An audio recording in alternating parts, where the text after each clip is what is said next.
Hi folks, Tacitus today at your Pushback channel, and thank you for joining this audio live stream. In this essay, I'd like to talk about how the globalists have very successfully mobilized across the Western world armies of teenage girls, and due to the education system and social structure we have today, these teenage girls are staying as 13-year-old girls right through until their 30s or even their 40s in a lot of instances. It seems difficult to conceive of any society that could be so structured and that has any future in terms of its cohesion, its existence, and so on. So I just want to talk about that. And I came across, or the stimulus, I guess, for this particular video.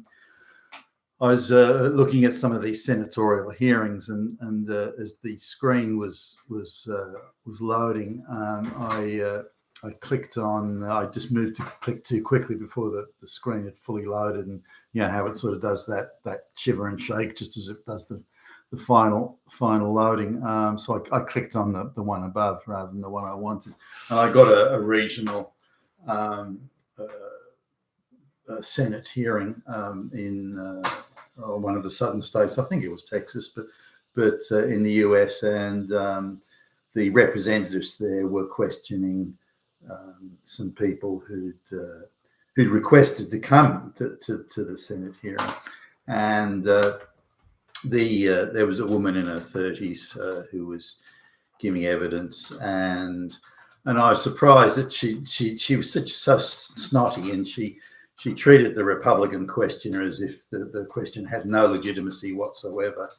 And, I have to tolerate your questions, I suppose, but that's only because we live in, because Nazis are in control. But and I listened to was certainly not bright, and was infantile and absolutely dripping in attitude.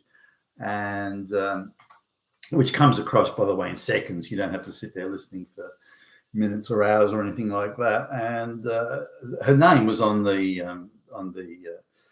video, along with the Congresswoman's name. And so I'll do some looking up here. And I saw, when you see these people in front of these committees, that they're activists and they're NGO flunkies. They've been manufactured as globalist social dividers. They've been created. They've been manufactured out back to be put into the middle of society for the sole purpose of creating and furthering social division and to break up any social cohesion that exists in the West. We need to understand now that there are literally millions of these Asian provocateurs. We're not just talking FBI agents manufacturing kidnapping plots or manufacturing insurrection plots, which they're doing, by the way, or manufacturing white supremacy this and fascist that and so on. The FBI are certainly busy doing that, but there's, aside from those sort of institutional level organizations, there's an army of folks operating through the NGOs in particular, and their sole purpose is to create social division and to break up social cohesion in the West. So and because they're so infantile and childlike, and I think selected purposely because of that, even though there's a great CV has been manufactured for them, and I'll come back to that in a minute, the manufacturing of these CVs, looking very professional type CVs and so on, which follow a very particular methodology. These people are going out there, which what can be looked at on the surface as some pretty serious credentials, but that's bullshit. That's all a mirage. That they have no credentials. It's all been just affirmative action gifted and so on to them. But they're let loose and given sort of prominent positions again in NGOs and in various government committees that advise governments, and they're inserted as interns in offices of politicians, particularly politicians that are, say, chairing various committees and legislative committees, that sort of thing. So we need to understand there are literally millions of these people around the place. place. And it's being tolerated all across the Western world, whether it be in Australia or Canada, Britain, United States, Germany, Holland, doesn't matter, all over the Western world. Things that the Chinese government wouldn't tolerate for a second, or the Russian government wouldn't tolerate for a second, are being helped, facilitated, aided and abetted and funded by Western taxpayer money without the consent of the population. I mean, just imagine this: politicians going up for election, going, and we're going to hire all these activists that have got an IQ of 80, and we're going to hire them to frame the legislation so we can hate white people, we can hate straight white males, we can crush society, we can tear it to pieces. That's what we're going to do. We're elected. I somehow don't think they would get very far, these politicians. But they don't. They do it in background and in darkness and in secret.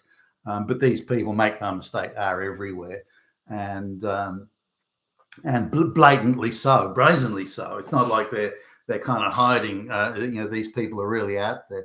Now, I notice when these people are pulled in front of committees or volunteer to come in front of committees, political committees, when they are asked questions by non-globalists or Republicans who are lukewarm about globalisation, they treat the questions as, you're just not legitimate. Your question's not legitimate. You're not legitimate.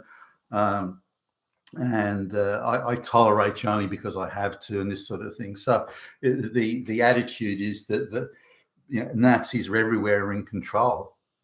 And these people are fighting back against the universe is all controlled, by Nazis.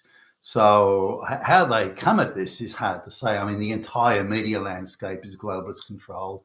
At the moment, at least, the entire federal government is globalist controlled in the US. The entire public service is globalist controlled. There's only small pockets of non-globalist controlled activity in for example, among pockets of social media and that sort of stuff. But the way they talk is that they have no control. They're powerless. We are the powerless fighting back against the Nazis. Which is utterly absurd and ridiculous. But I'll just look at this one woman. I made just a few notes so I wouldn't forget some of the. So this is again the manufactured, globalist, disrupt society flunky. Now, so she's a low IQ lady in her 30s, giving evidence to a government committee. She's refusing to answer any question, instead tries to frame everything on the basis of she's a kid talking about social justice. Now, she comes from a Hispanic family, this woman, and she makes a big deal. This is separate reading I've done here. She makes a big deal that she came from a dirt poor family where they the ass was hanging out of their pants and all this sort of stuff. But somehow she managed to get. She was sort of became. Her father was kind of drawn into one of the local Democrat political offices, and was used as a conduit to get to the Hispanic community. And they threw him a few little trinkets and government jobs and things like that to get him on side. And he was like their conduit. And he'd owned some fruit and vegetable shop or something, or had a lease on it. So he probably had a good spread of Hispanic contacts. So he was useful to the local sort of county Democrat politicians, and they used him cynically for that.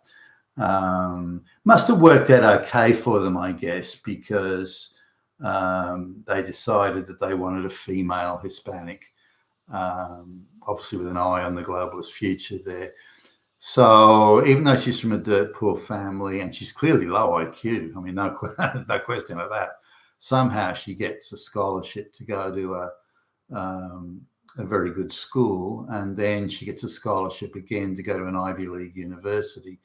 Somehow she's able to get like a master's in political science at an Ivy League university, and then stays and gets a sociology. So she becomes a professional uni student. Now looking at that university and the fees, she'd have been sort of easily out of pocket for $400,000 back in the day for that, an education like that. But somehow that's all paid for. I don't know, is the taxpayer paying that? Is the NGO paying? It's a bit hard to kind of exactly work out where the money came from. But there was a bunch of NGOs and the scholarships, and they seem to, the same NGOs that are activists in these same areas. So they're clearly creating and manufacturing their poster child of the future to be used for political purposes. The flunky that they control. And they've picked on this snot-nosed child, and she talks like a valley girl, a teenage valley girl, and again seems to have no brain power. And she's got this very ideological view of the world. And somebody, if they had a real Ivy League education, so is unlikely to have. But anyway, that's it. So now, she brazenly hates and berates white society, white people, and Republicans. Any structure that's controlled by white people is not legitimate in any way, and she should not, and no one should have to accept living in a white majority or white controlled society. Now, she's very much part of that globalist NGO nexus. And brazenly again comes illegal immigrants from South America, who she constantly refers to as my people. Now you're supposed to be a United States citizen, born in the United States, but yet only Hispanic people are your people. I mean, what the fuck's this? Just happens to tie in very nicely with the globalist sort of shtick there, but and these people have a right, an absolute right, to come into the United States. Not through, they don't have to, no legitimate means. They don't have to apply. They don't have to fill out forms or anything. They just have a right to walk straight in. And why is that? And she just says, well, all they want is safety. They're running away from dangerous countries and dangerous situations, dangerous places. So they only want safety, and they have a right to this safety. Well, what's wrong with that? You damn fucking fascist Nazi Hitler. They just want safety. And she says this as if it's an argument and a justification and something in itself. And she says it mindlessly, like a mantra that she even herself doesn't understand, just keeps on repeating it, which is, again, useful for the globalists. The globalist thing is you bring as many people who hate white society into white society as you can. There's many people who don't believe in American society, but they come to so her argument is they leave South America to come into white society, so they're safe. That they want safety, and white society gives them that safety.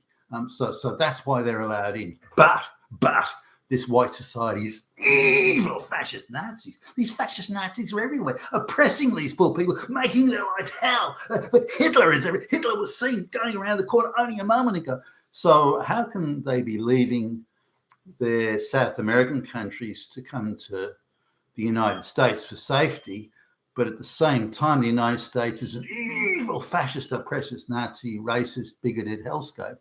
That those two things coexist at the same time. Now, I went on to watch more of the questioning of her, and they don't go after this sort of stuff. The questioners, like for me, if I was asking the question, you say, Miss So-and-so, that these people only want safety and they should be allowed in without any restriction, just walk straight in. Is that what you're saying? Yes, okay. But now, well, why is that? Well, they have a right to safety. All right. Now, let me quote what you said, that the United States is an evil fascist Nazi, Hitler, hellscape of bigots and racists. And why would they want to leave one? Why are they coming to this place of safety that is in turn so unsafe? How do you sort of reconcile those two? I'd go after her big time on that, but none of the questioners did, and I don't know why. So misogynists are everywhere, and now she couches that she's struggling. She is fighting the powerful. She is fighting. I mean, what a chick, what a babe. She's fighting the powerful on behalf of the powerless. That's her role, and which is very much again how that NGO shtick works.